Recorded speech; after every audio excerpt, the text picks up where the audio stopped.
hey, this is a good conversation transition to people we don't know, but a lot of stuff happening with them. Caitlyn Clark is in the media, has been in the media a lot lately because the U.S. women's basketball team did not select her to be on their roster, and there has just been a lot. She got fouled in the game, and some of her black teammates and black, or not teammates, but black, other black females in the league have said that she's becoming like a problem, that she's not, that her fans are becoming a problem, I think is really what the message is becoming, is that they're pushing a lot of really racist, sexist narratives about women's basketball that it's just, we don't need that right now. I agree with them because I think the whole Caitlyn Clark thing has definitely left basketball a long time ago. And I've kind of like, once it left basketball and became this conversation, I kind of stayed my way out of it because there's a multitude of bullet points that we haven't covered yet on this podcast. Like, yeah, you got the whole thing of her being like, it seems to be treated overtly physical. And I think that's just plain old rookie hazing. You know what I mean? We saw this stuff happen with LeBron. We saw this stuff happen. We see it in every sport. Like when the new young star, quote unquote, comes to the big leagues, they're going to rough them up a little bit, especially when you're in a contact sport like basketball. You're going to rough them up a little bit. And I think that's all that was happening with Caitlyn Clark. I think at first, that's all it is. That's all it is. I think that's all. And I think people were blowing it out of proportion, talking about, oh, they're just jealous of Caitlyn Clark because she's getting this much attention. It's like, yes and no. Like, no, it's not specific to her. Yes, they definitely are jealous, but that's just how athletes are. They're uber competitive, especially when it comes to stuff like this. And then it devolved into this whole conversation of why didn't she make the Olympic team? Like, she would help their ratings. And I think it's such an asinine take, especially people from mainstream media, because it's like, to translate this to a different sports, right? Gage can attest to this. A lot of people that don't like the Cowboys will point to Jerry Jones and Jerry Jones' obsession over the image of the Cowboys and the popularity of the Cowboys rather than the product that they put on the field in relative to success. And so when you say that Caitlyn Clark should have been brought on the team for bringing up popularity, but then in the same breath, clowning Jerry Jones, it's which one is it? Which one is it? And I know it's from the perspective of this is a player in a league that's growing to this is the Cowboys, this is a historic franchise. For me, that doesn't matter. I think you're talking on both sides of your mouth and you just sound like a clown. Like, Caitlyn Clark didn't deserve to be on the Olympic team. She's going to deserve it. And I think Diana Taurasi is definitely, yes, I'm saying her name, and I respect Diana Taurasi for the player she is. She's stealing a fucking spot on that team. She does not deserve to be on that team. Enrique, I can't pronounce her last name. I think she's my favorite player to watch, and she plays for the Dallas Wings. She absolutely deserves to be on the team, leading the WNBA in scoring. Absolutely deserves to be on that USA team. Yeah. But Caitlyn Clark does not deserve to be on that team. And that's okay. She's going to get a chance to get it in 2026 or in 2028. And she's going to probably start on that team because she's had a great rookie year so far. Man, you know what I'm saying? I agree with almost everything you said, bro. Like, that was very well put. Like, she's not ready right now, and that's okay. Like, she is a up and coming prominent figure, but when you go to the Olympics, the whole idea is to win a gold medal. You have to put the best product on the court.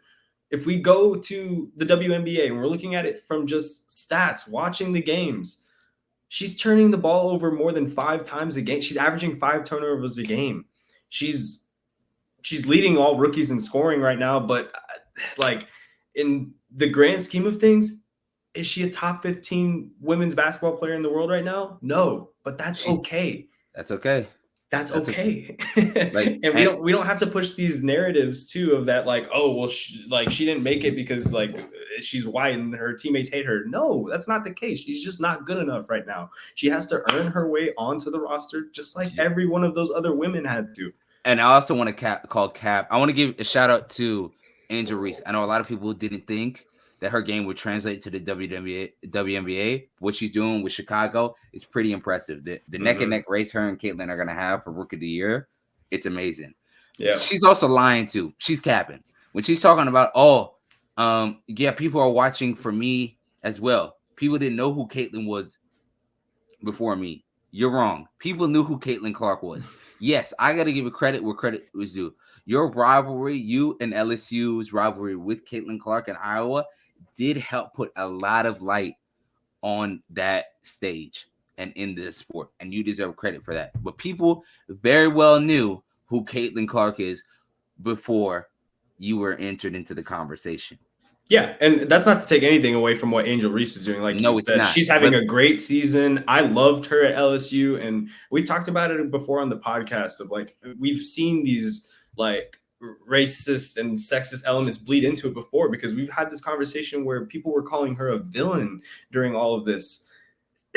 She's a basketball player in a rivalry. They're just trying to win. They're competitive athletes.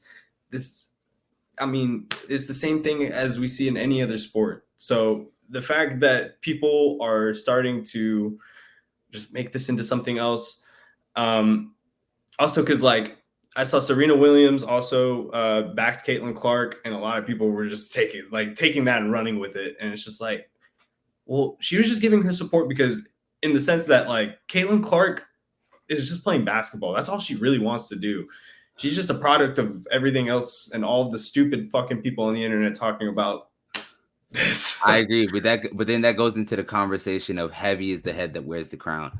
Caitlyn, you might not have wanted all this attention, especially this specific publicity, but Caitlyn Clark is now in the conversation of very few athletes in general, where the weight of the sport feels to be on their shoulders. The LeBrons, the Messis, whether she ends up being as good as them, time will tell.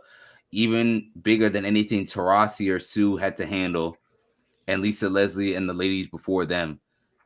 She is now the face of WNBA. She is now the face of the WNBA and women's basketball. So I agree with some of the women when they said she has a responsibility to come out and speak about certain things that are happening on her behalf, whether she's acknowledging it or not.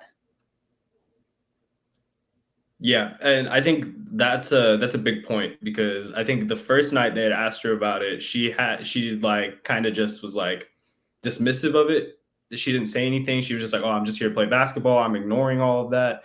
And people like criticized her for that, and she ended up coming out and like actually like basically rephrasing what she had said earlier of saying like, "Hey, I'm in support of all of these girls too." Like this has nothing to do with all of the bullshit that everyone is trying to make it about. We are just competitors. We're trying to play basketball. This is all it is at the end of the day. So yeah, just a lot of shit going on. And it's really unnecessary in my opinion. You just have fun, enjoy the basketball. This is the most popular women's basketball has been in a really might be ever.